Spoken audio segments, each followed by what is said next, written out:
Well, it's a very good morning. Welcome to BC TV. Good morning, Uganda Extra. My name is Jagana Semakola Ziksoka. It is January 18th, 2022. Welcome, and thank you so much for joining us on another very lovely day. It's a Tuesday morning, and of course, we are in our second week of our schools reopening, and that's where we are. We are in day 2 of week 2.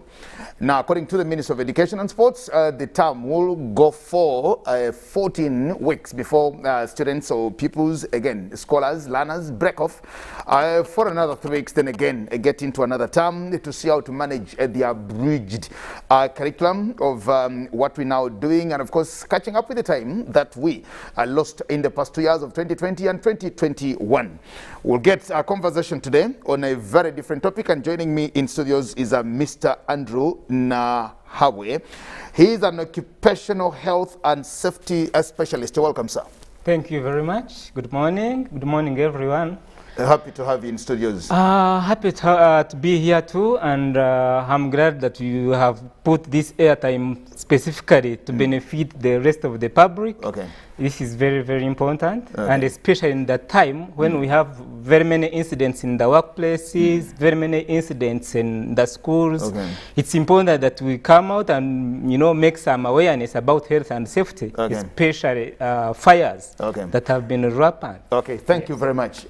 What comes to your mind when you get into a place? You enter a building like this, you get into an office, a public office, anywhere, any government institution, facility, whatever. What comes in your mind as Nahawe? Thank you very much. This is a very, very good question, because it's always important to be, you know, conscious. One, it's important if you enter the building, just imagine if there was an incident or an emergency, how would I come out? Would I survive? If there was fire, for example, or a bomb threat, for example, would I survive if there was something emergency? So, when you enter into a building, it's important to know, for example, the exit routes. Are there some exit routes that are very, very clear? Are there some, for example, firefighting equipment? Because when you are in the building, you are expected to, for example, to respond to any emergencies. Are there first aid boxes nearby? Where can I access them from? Because anything can happen when you are there, especially in the areas that you are not familiar with. It's important that you get these issues, you get to know each and everything. Because you could be here, and whenever maybe there is an alarm, you don't know where to run to. People will run going the other side for you, you enter into the washroom. That means you are creating more cases now. You are becoming a victim even before the whole incident is managed. Because to manage the incident very well, even when you are a visitor, it's important to know that in case of any incident, I will run to this side. In case I get an injury, this is maybe the first aider, and maybe these are the contacts. So emergency numbers, emergency contacts are very, very important. Okay. Yes. Thank you. We go to places, especially public places, and you find a signpost somewhere that says fire assembly point. What are the essences of these things? What's the essence of such a thing, and what happens? What do people know about it, and what do the owners of the premises even know about these places called fire assembly points? Because we go and find parking at owner's risk. Then, you know, I've come with a car, let me park here. The notice is very clear. If I leave anything valuable in my car, it's at my own risk. So I park, leave my laptop, leave my phones in my car at my own risk. Then there's another one here called fire assembly point. What sense do we make of those signages? Thank you very much. These are the things most of the workplaces take for granted. You find a workplace with a fire assembly point, but the fire assembly point is in the parking. You find a fire assembly point is on the roadside. Remember, a fire assembly point is the point you use in times of emergency. Now, when there is emergency, people normally panic. When they panic and you direct them to go to assembly point that is nearby the roadside, that is in the parking where people drive their vehicles from, then you are taking them to actually a bigger danger. Now, it's important that if, for example, when you are locating the assembly point, make sure you put it in a place that is very safe. Because assembly point is used when there is emergency, we expect all the work, the staff to assemble there for head count. Why do we do head count? Because we want to know that all the people have been evacuated and they are there. If there are some people that are missing, then we shall say, oh, Jagend is missing. We need to find him, find where he is, for example. Or some other people are missing. We do a roll call and the head count. Now, if assembly point is situated, for example, on the roadside, is in the parking, that means people will be, of course, they will be panicking and eventually they can land into, vehicles and they cause accidents. Okay. And of course, when there is emergency, it's important that people should not run when they are evacuating from the building. It's important that they move gently. Because when there is emergency... There is a fire outbreak. Yeah. We are in a storage building like we are here now. Yes, and we are on floor 2, 3. Yes, yeah. And you want me to walk gently when there is a fire. Exactly. Somewhere. You want me to walk gently. Yeah. And how can I manage that? Thank you very much. It's a very good question. Now, I know managing it might be tricky, but that's why we emphasize training. That's why I emphasize fire drills, evacuation drills. And whenever you run, you remember even all your colleagues will be running. That's why you have heard of, stampede. You get? You have heard of stampede. Yes. And how do you manage stampede? By moving gently. You can be more speedy, but you don't run. Because if you run, then you will knock some other people that are running. So it's important you move out gently and you don't use an elevator when there is fire. You just use staircase. If there are some emergency exit doors, use them because those ones are always open. When you can easily open them from inside. You can't open them from outside, but when you are inside, you can open them and you move out gently. And it's important also to make sure that you take care of the people, the elderly, the people with the disabilities, the children, if they are there.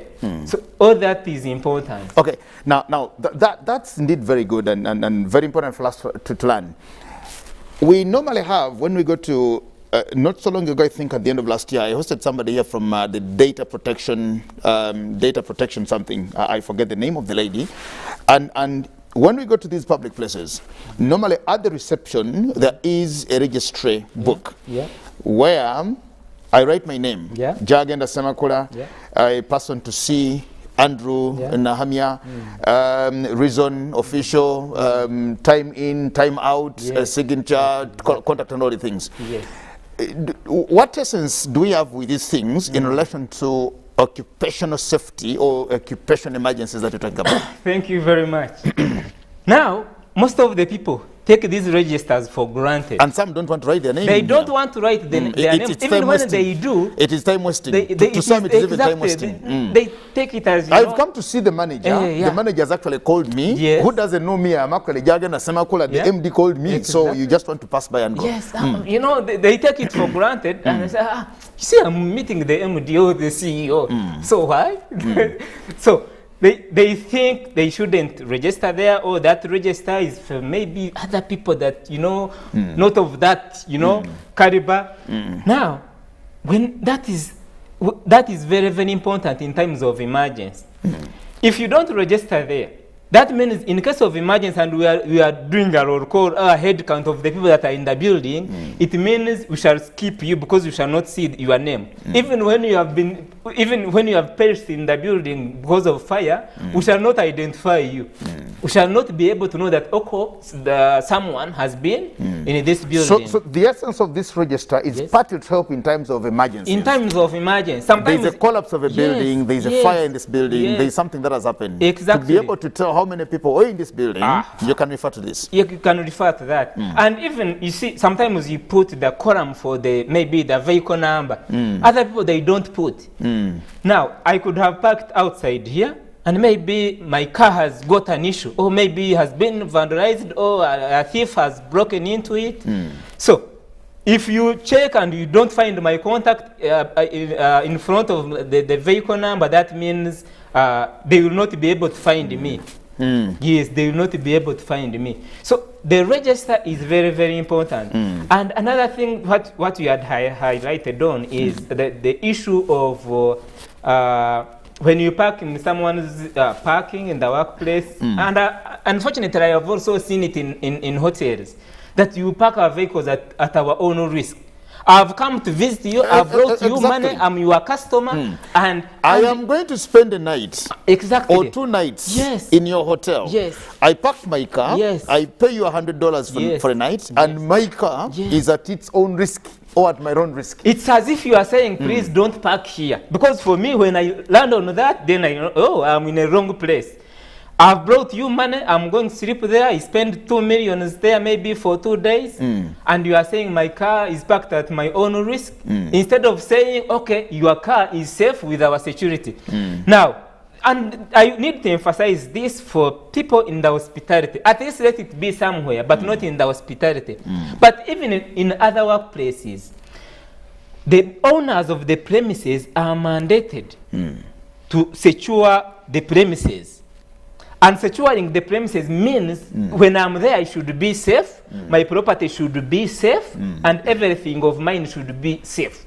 Whether I am a visitor, whether I'm a staff there, whether I'm, you know, because even we say the public, if you have a factory here and you don't consider people around that factory, maybe you produce a lot of fumes and they affect the people, maybe a lot of noise, then you are not being considered.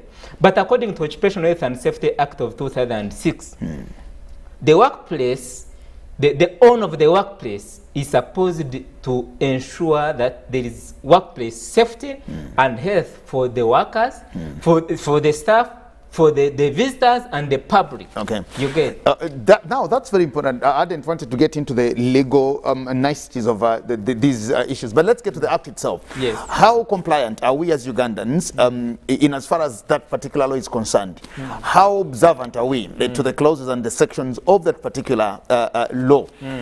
Do people, when building houses, when doing all the things, schools, public places, public facilities, private residences, etc., etc., how compliant are they to the law itself that talks about occupational health and safety? Yes, thank you very much. In Uganda, that act is in place, the law is in place, but unfortunately, we are actually not compliant. I can say in Uganda, I think, based on that, that law, I can say we are 15% compliant. So the 85% is to whom it may concern. Exactly. And surprisingly, even the big organizations, because let me tell you, if I wanted to sue companies, I think I would sue all of most, like 95% of the companies in Uganda. So don't alert Mabilis. don't alert Mabilis, because Mabilis will start. Exactly. Yeah, Mabilis can take it from here. He can take everybody to court. Now, according to that law, by the way, if you have the workplace with over 20 staff, you are supposed to be having health and safety officer. You are supposed to have conducted training, health and safety training for those staff. You should be having, you know, the first aid equipment in place, the firefighting equipment in place. The risk assessment should have been conducted.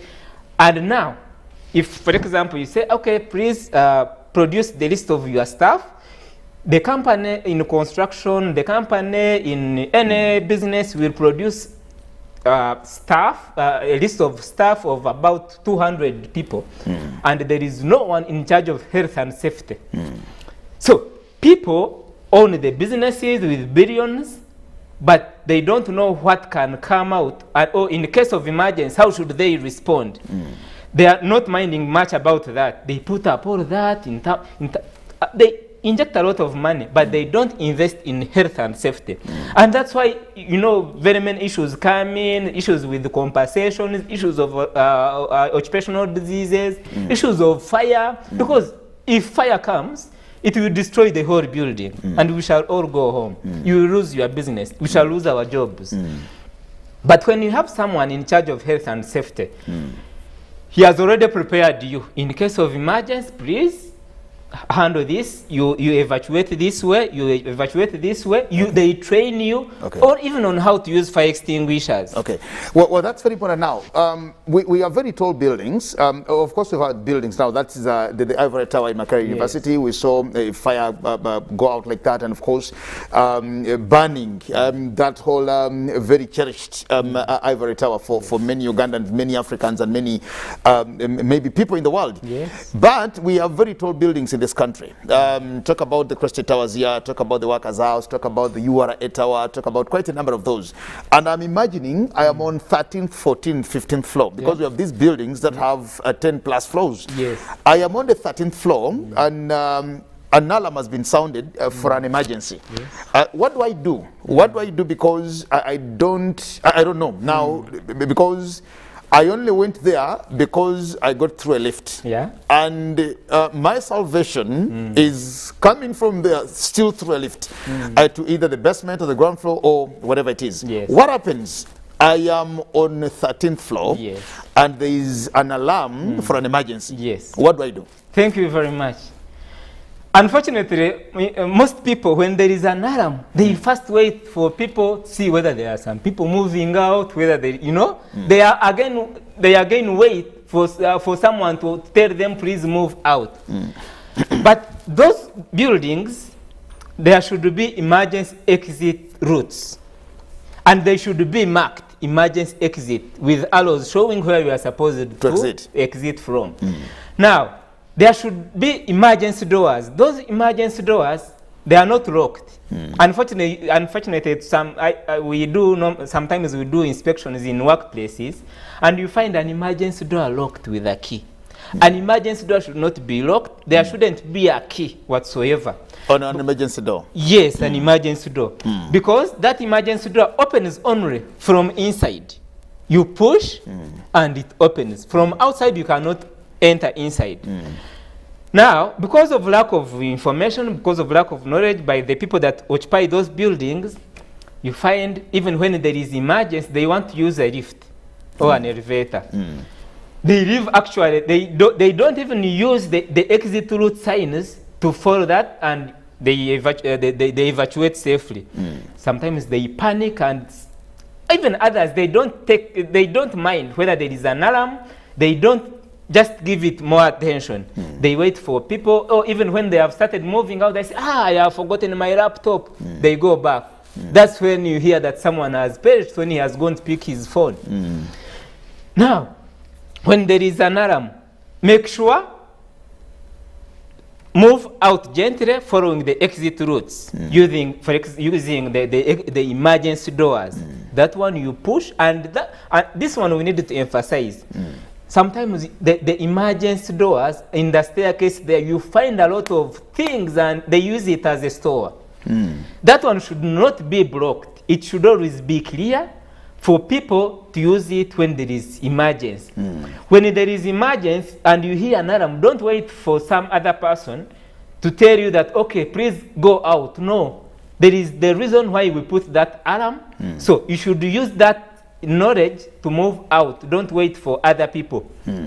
It's important that if, for example, you know that on that floor, maybe you have some people, maybe the elderly, maybe the people with the disabilities or children, you can help them.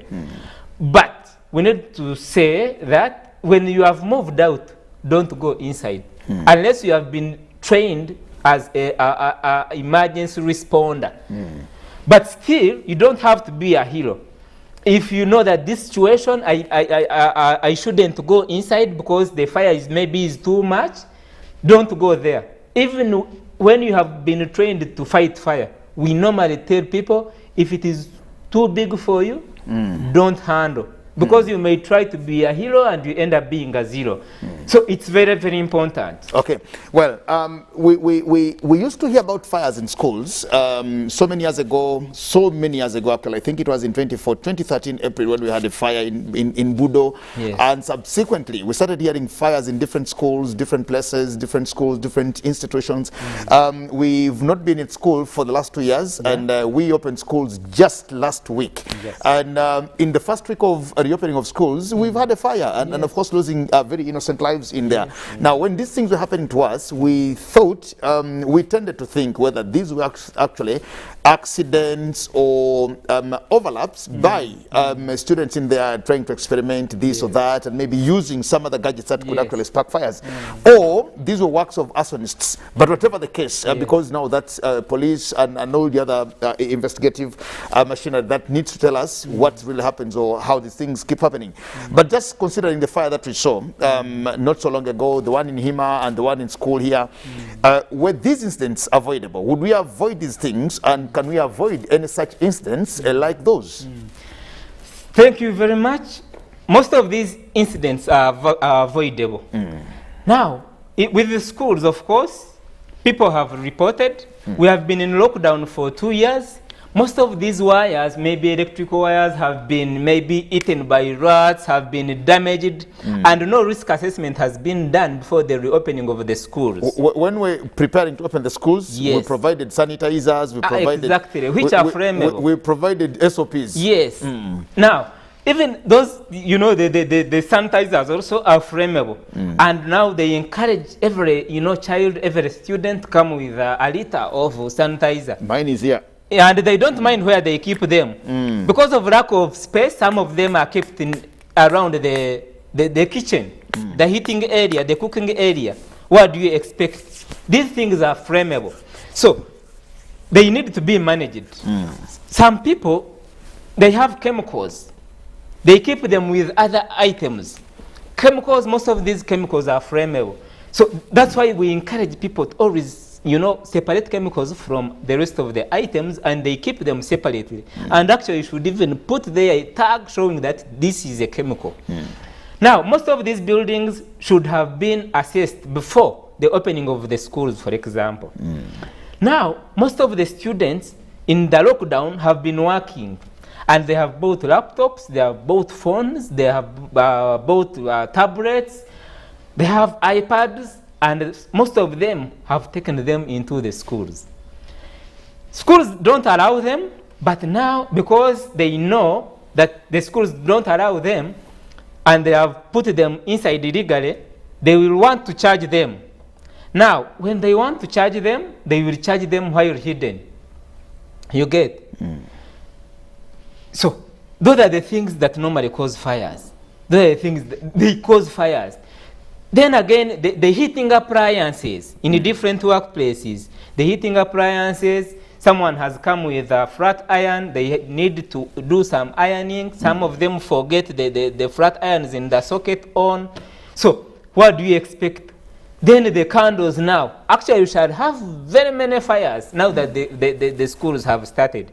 But some of the schools that are very, very careful, that take the safety and health of their staff and the students seriously, they have engaged now, they have engaged the team to train them. Okay. You get? Okay.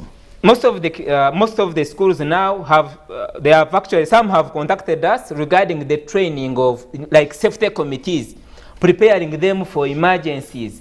So we have, most of the schools so far, the schools that take safety seriously have engaged their staff in serious training because they know what is coming. Okay, we'll hold it here very briefly. Mr. Nahawe Andrew, an occupational and health safety specialist, with me on Good Morning Uganda Extra. My name is Jagana Semako. I'll take a break, return and continue the conversation on occupational emergencies. Live from UBC Studios in Kampala, this is Good Morning Uganda Extra. Enjoy convenience today with Airtel Money School Pay. Dial *185#. Select option 6, school fees. Select option 2, school pay. Select option 1, pay fees. Enter student number. Enter the amount. Enter the PIN number to complete payment. Beat the back-to-school hustle today. Pay school fees conveniently using Airtel Money. Airtel Money. Instant, secure, borderless. Raising voices. As a mother, my children depend on me to make this world a safer place for them. I'm not afraid to act when I see violence in the home and in my community. I promise to talk to my neighbors and friends about how we can nurture and protect the children. In this time of COVID, what is your promise to the children of Uganda? Because a violence-free childhood is everyone's right. Raising voices.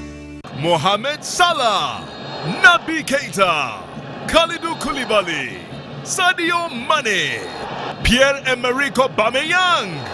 When you hear these names, you may think you're probably watching the English Premier League or UEFA Champions League, but it's none of those. It's the 2021 Total Energies Africa Cup of Nations from 9th January to February 6th, 2022. All these global elite football stars will be in Cameroon to grace the continent's most prestigious sporting event. 52 games, 24 countries, one continent, one trophy, one station, live, free and exclusive to your public broadcaster. UBC, inspiring Uganda. Ooh. Bloop. The thing goes. Twink, twink, twink. Woo.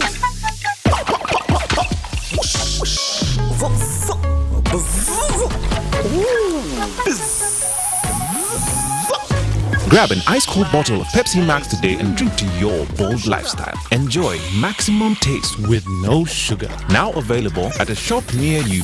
Maximum taste, no sugar. You know, you could just buy a new smartphone from anywhere in Uganda. Dial *175 *94# to activate their 100% double data bonus offer on weekly or monthly bundles for 3 months. Better yet, you automatically receive free 1 GB valid for 30 days. You are hooked already, aren't you? Enjoy 100% double data bonus from Airtel. Buy a smartphone from anywhere in Uganda and insert an Airtel SIM card. Dial *175 *94# to activate a 100% data bonus offer on weekly or monthly bundles, valid for 3 months. Dial *175# and select your preferred bundle to activate a 100% data bonus offer on weekly or monthly bundles, valid for 3 months. Airtel, the smartphone network. Live from UBC Studios in Kampala. This is Good Morning Uganda Extra. Welcome from the break, and thank you so much for keeping it with us on Good Morning Uganda Extra. My name is Jagenda Semakola Ziksoka with Mr. Andrew Nahawe, a health and occupational safety consultant. He's just right with me in studios here, and of course looking at occupational emergencies, and one of course of the issues that we are trying to battle with and of course get to. Welcome again from that short break, Ndugu Nahawe, and of course it is where we are. Now there's some other thing that we do traditionally. Yes. You go to places and find what are they called, fire extinguishers. Yes. Now, I was in one government office and this fire extinguisher had actually expired because they normally put service dates and say it is valid maybe until 18th January 2022. Yeah. Now, it is 18th January today 2022. This is an expired thing. It is there, and of course nobody seems to even care about it for as long as it is actually hung somewhere and they see it. What needs to be done and what should be the routine of reminding people about these emergencies, because we've been in this building for 7 years, nothing has happened, so we don't even think something will happen someday because nothing has happened in the last 7 years. Yes, thank you very much. This question you have posed is almost, relevant to 95% of the workplaces. Most of the people, when they build, when they put up the building, they buy, fire extinguishers. Put them somewhere. Put them somewhere. They don't. They just stop at buying. You get, when they hang them somewhere, that's all. They don't know that these fire extinguishers, they expire. They don't know that they need service. They don't know that when you put them there, you need to train people how to use them. When they put them there, they don't know that they are to be used in times of emergency. Even actually, for us, we have seen very many workplaces. Even when you tell a cleaner or someone, one of the staff, say, please, bring me that fire extinguisher. They fear to handle it. They handle it as if they are having a bomb. Exactly. You get? As if it's a bomb. It has a handle, but they fear. Why? Because they have always seen it there. Even when they are cleaning, they don't normally clean them. They are always full of dust because they fear them. They are bombs. That means if you have the fire extinguisher, if you have the fire extinguishers in place, just like those in corridors, and people don't know how to use them, then they are for nothing. Because in case of fire, that means they will not help. And by the way, these are the people that you should train. You find you have maybe security guards, you have cleaners, and those are the people that are always actually first at the workplace. Some like security guards stay there maybe even at night. Those are the people that should be very, very well trained to handle even those emergencies because they are always there. When someone is trained on how to handle this fire extinguisher, when there is fire in that carpet, he will pull it up and he extinguishes. Then he will just come and give you a report. One time I was working somewhere abroad, and we had a culture of conducting induction, safety induction to the new staff. So we hired a cleaning company. They brought some cleaners. We took them through the safety induction on how to use fire extinguishers. So the T girls, the T boys. One T boy was from Sri Lanka, so he was in the kitchen. The AC I think was faulty, so it caught fire. He extinguished fire. He came running and he came to report to me that there was fire in the kitchen, but I have extinguished it. That boy was given $10,000. A cleaner, $10,000. By then it was about 28 million Uganda shillings. Even if it stayed at 28 million shillings, it is still good money. He saved the company a lot, because this is the company that had the information of almost of all companies in that country. So because the kitchen was between the warehouse, the archives area was between the kitchen and the office. So the fire would have started from the kitchen, it burns every document from the banks, from the revenue offices, from the government ministries. That boy saved the company a lot. That's why he was gifted that. So it's always important that if you have the equipment, the firefighting equipment, train the people how to use them. It is very, very important. And even if you are in an area where you are a visitor and you know how to handle the fire extinguisher, when you identify fire, please use the fire extinguisher. Because don't assume that there are some fire responders there. Most of the workplaces don't have fire responders. Occupational emergencies to us are like insurance. You talk about the fire responders, you talk about hydrants, you talk about fire extinguishers, you talk about all the things, you talk about first aid boxes. These things to majority of us are like insurance. You don't want to pay insurance and not fall sick because you feel this insurance company is actually taking your money. You don't want to comprehensively insure your car and again drive it safely, that nothing happens to it. Then you've already paid some percentage of the value of the car and you're benefiting some insurance companies. So Uganda will say, let me just pay the third party insurance that allows me to drive on the road. If anything happens to me or ever happens to me. What needs to be done for people to ensure that occupational safety is part of their daily routine, part of their daily lives, wherever they work, at homes and elsewhere? What are these basic things that I think people need to consider and say, whether there is a fire or not, whether there is this or that, whether there is any threat, a crack in the building, but this has to be in place? Yes, thank you very much. It starts with the top management.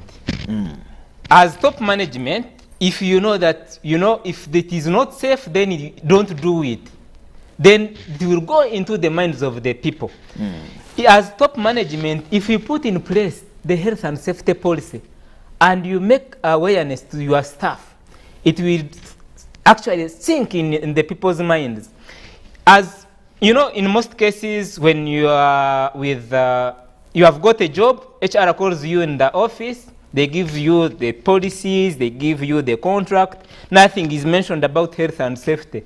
You should run for yourself. You run for your life. You get? People want to look at the salary. Yeah, so most of them, yeah, they look at the salary. Say, okay, salary, yeah, I think and the days of leave. Exactly. That's what the safety is secondary. Exactly. But it is very, very important that, because if the health and safety, that company does not have health and safety systems in place, you know that whether you fall sick, they will not mind about you. Whether you get an accident and maybe the machine cuts your hands, they will not mind much about you. They will say, please, you stay. We should be giving you maybe some allowance. You get? And that's where issues start from. Now, the problem is people are not aware of the laws about health and safety. If people knew, the employers would actually care much about health and safety. They don't know they lose a lot of money because of lack of health and safety in the workplace.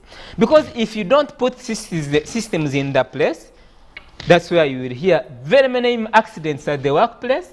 You know, you hear that someone has fallen from height. You hear that someone has, some people sleep and fall on the floor because of poor housekeeping. Then other people, because they work in an environment where there is a lot of dust, where they inhale a lot of dust, eventually they contract lung cancer.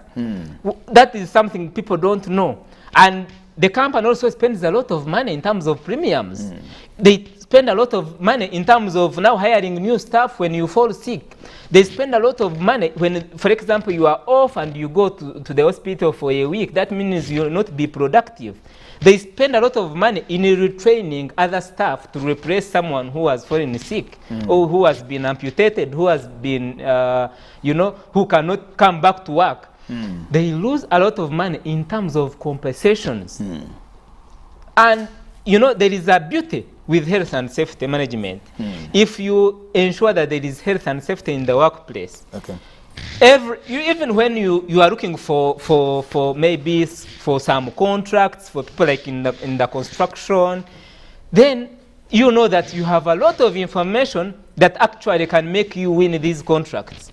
It's very, very important. Most of these projects now, they say, okay, we need some companies that are compliant. Now we are entering into oil and gas.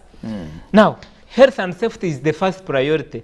You might be having a lot of finances. You bring, financial statement that is very, very good. But when they say, okay, bring your documentation about risk assessment, health and safety trainings for your staff, maybe, and they find you don't have anything. They take you are aside. Okay.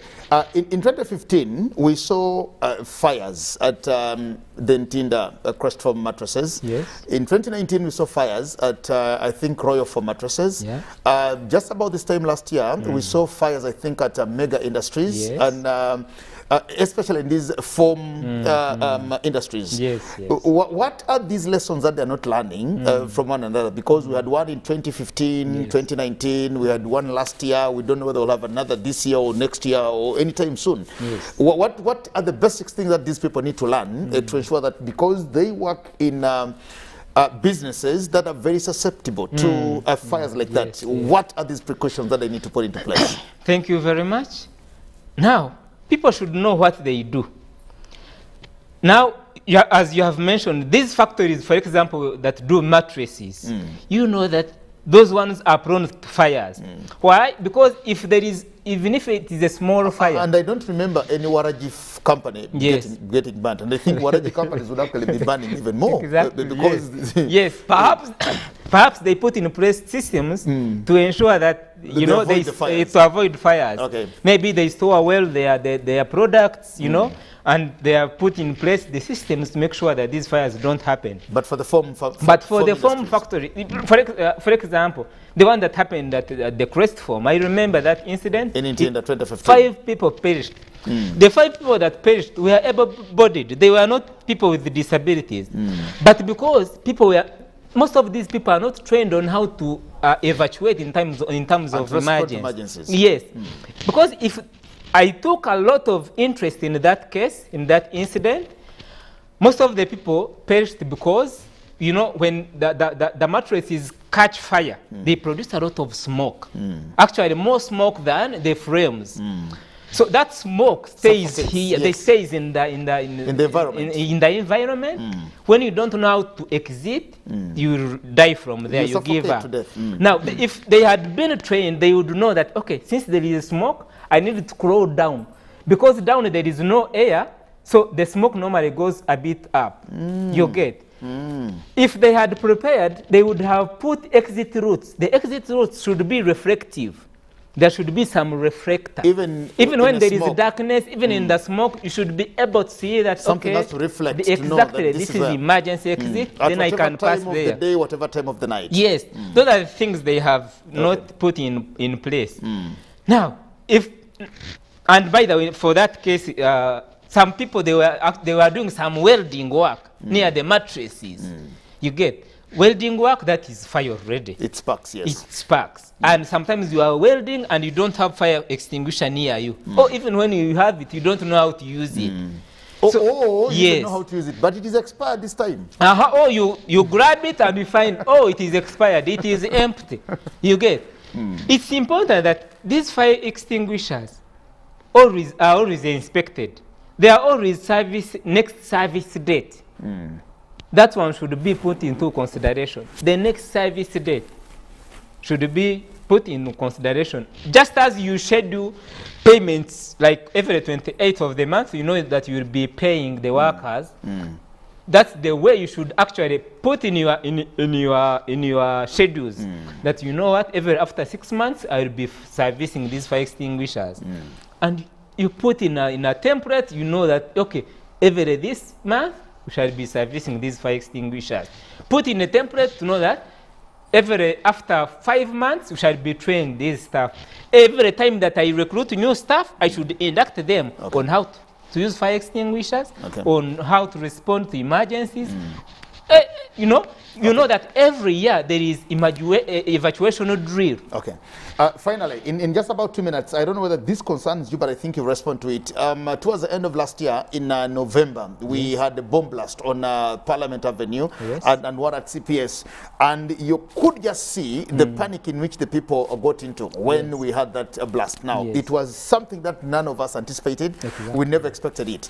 And when the bombs went off, the panic, the manner in which the stampeding and lots of things, you know, people were just running like wild cats and mad dogs, and you don't know where to go. You don't know whether to go forward or return or do all things. And this is also part of emergencies. How should we respond to that? You are in a building like this, and just right behind here, next to Parliament, something like that goes off. How do I even run out of here to find myself in a safer place? In such an emergency, you are not supposed to run away. If you know that you have had a bomb, for example, maybe outside the building, stay calm. And even when you are outside, don't run. It's important that you don't run. Think about the people who work in Raja chambers, who work in ICT building, who work in Farmers House, who work in IPS building, who work in Bowman. You know, these buildings actually actually they shake and it's as if there is an earthquake. And you know, ACs actually moved out of their walls. And how should a person behave? You are in a room and you just see glasses falling and you don't know where the bomb is coming. Now, the more you panic, the more actually dangerous it will be. Because if you try to, maybe you want to, these are most of these buildings actually have glasses, have the fittings that can cut you. So if you are here, you just take cover there. Take cover there. You need to know that when you are standing and there is such an issue, or someone hits you when you are standing, actually, you can die instantly, but when you, for example, you take cover there, you are more safer than someone who is standing. That one you should. You're more safer down. Yes, you are more safer than when you are standing. That's why we encourage people. just take cover. Okay. Because you could be running outside and you meet the terrorists, the same people that planted a bomb, you find people they are shooting. The people that have been trained, for example, on how to handle emergencies, for example, where you have seen different countries that have, seen wars, you see when there is a bomb, they take cover instead of running. They take cover instead of running. We have seen it in countries where they sensitize people. They make awareness about emergency responses. Okay. You get. So it's important, running, where the bomb was, it is surrounded by vehicles. Vehicles running here and there. You get. There are roads. It's actually between the roads. You get. You survive the bomb, then you are hit by a car. Okay. Just one statement from you as an emergency expert. Thank you very much. As an emergency expert who is in consultancy in occupational health and safety, we have actually we have been doing awareness to the public because we saw the incidents that happened in the workplaces. We said no, we need to help the public. So we have put the now toll-free for free advice. Okay. Free advice, free information regarding health and safety, regarding fires, regarding trainings on health and safety. And we have put these numbers that will help the public. Okay. One number is 0774 214098. 0774 214098. Another one is 0702 224483. But there is also a website that can help them. It's www.cosh.co.ug. Cosh is COSH. Center for Occupational Safety and Health Uganda Limited. Okay. People that have been using these contacts have been helped. Okay. So we don't want people to die because of ignorance, because of lack of knowledge. Okay. So it's important that we create awareness, and we thank the management of UBC for putting in place this kind of airtime for people to get the information like this. Okay. So it's important that all workplaces take precautionary measures. They should prepare for emergencies. Because and by the way, you mentioned something. In most cases, the company will say, we have been in place for 15 years and we haven't had any serious incident. So why would you even think Why would I now, and those are the companies actually, they are hit most. Okay. Yes. Thank you so much, Mr. Andrew Nahabwe, an occupational health and safety specialist, joining us on our Good Morning Uganda Extra today. We thank you so much for being part of the conversation. We'll turn again tomorrow. My name is Jagenda Semakola Ziksoka, wishing you the very best over this 18th day of January in this year 2022. Thank you so much. Good morning, blessings, and bye for now.